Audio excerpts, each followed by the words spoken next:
What they're selling is us. They're selling our future. They're selling our past. They are selling our history, our identity, and ultimately, they are stealing our power and making our stories work for them. The entire world has changed in the last few years. It hasn't gone far enough. The problems still exist. And in some ways, they've gotten worse.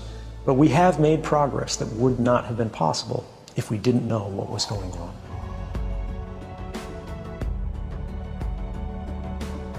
Related question, what today can the government do to your phone and your laptop, the phone and laptop of any American? What's the extent of the government's reach if they're determined to reach into your life? We could talk about this question for hours, Brian, but we don't have time, so I'll try to summarize. Hacking has increasingly become what governments consider a legitimate investigative tool. They use the same methods and techniques as criminal hackers. And what this means is they will try to remotely take over your device. Once they do this, by detecting a vulnerability in the software that your device runs, such as Apple's iOS or Microsoft Windows, they can craft a special kind of attack code called an exploit. They then launch this exploit at the vulnerability on your device, which allows them to take total control of that device. Anything you can do on that device, the attacker, in this case the government, can do. They can read your email, they can collect every document, they can look at your contact book, they can turn the location services on, they can see anything that is on that phone instantly and send it back home to the mothership. They can do the same with laptops. The other prong that we forget so frequently is that in many cases they don't need to hack our devices. They can simply ask Google for a copy of our email box, because Google saves a copy of that. Everything that you ever typed into that search box, Google has a copy of. Every private message that you've sent on Facebook, every link that you've clicked, everything that you've liked, they keep a permanent record of. And all of these things are available not just to these companies, but to our governments, as they are increasingly deputized as sort of miniature arms of government. What about enabling your microphone, camera? If you can do it, they can do it. It is trivial to remotely turn on your microphone or to activate your camera, so long as you have systems level access. If you had hacked someone's device remotely, anything they can do, you can do. They can look up your nose, right? They can record what's in the room.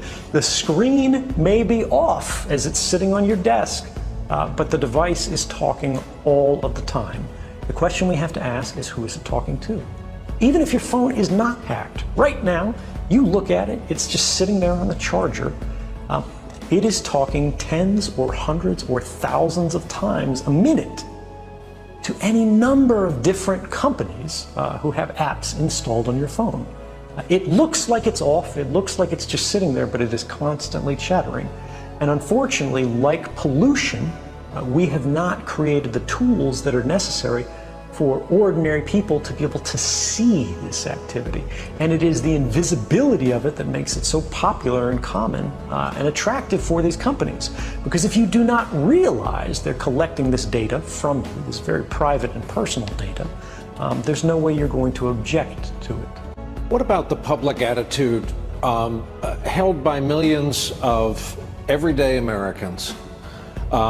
All I've got on a computer is pictures of my family, CCTV cameras that are prevalent in a ton of American cities and overseas capitals. Those cameras are your friend if you're innocent and have nothing to hide. Well, I'd say that's very much what the average Chinese citizen believed, or perhaps even still to this day believes.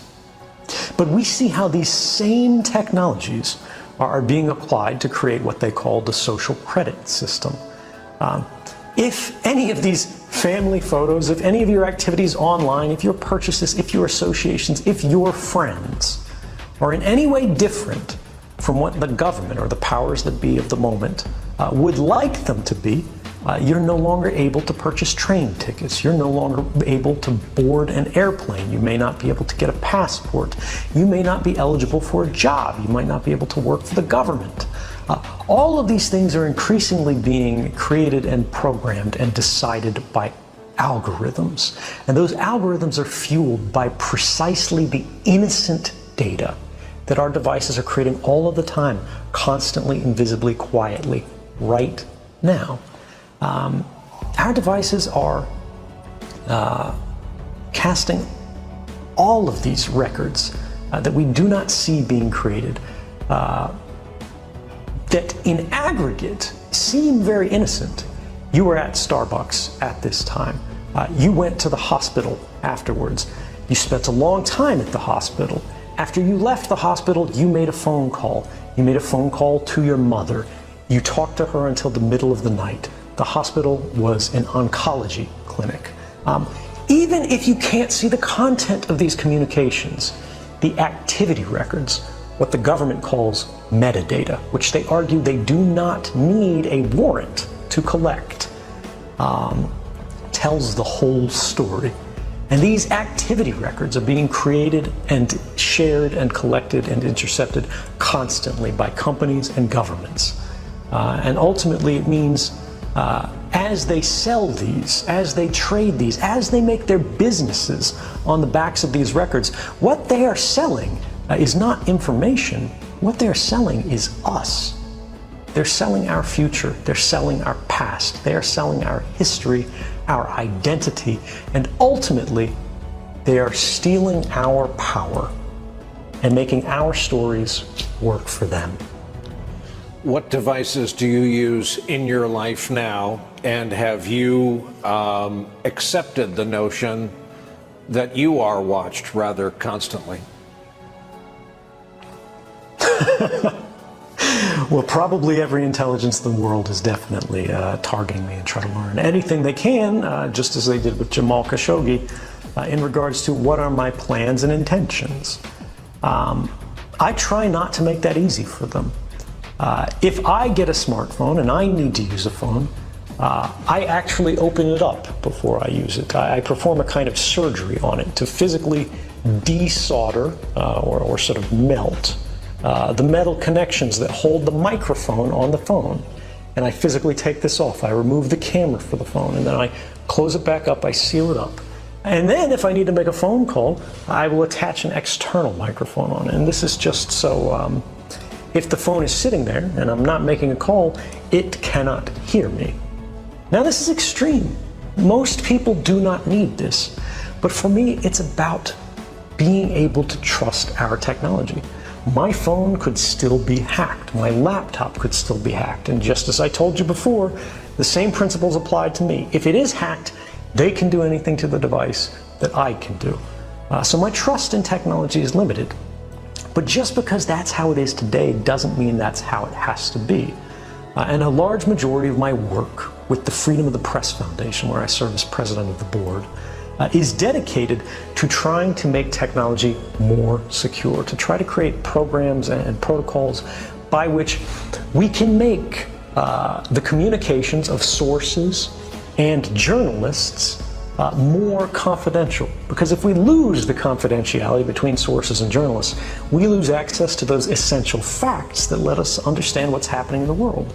And unfortunately, under this White House, just like under the prior White House, we see the sources of very important stories that have advanced the public interest facing retaliation from a very angry government.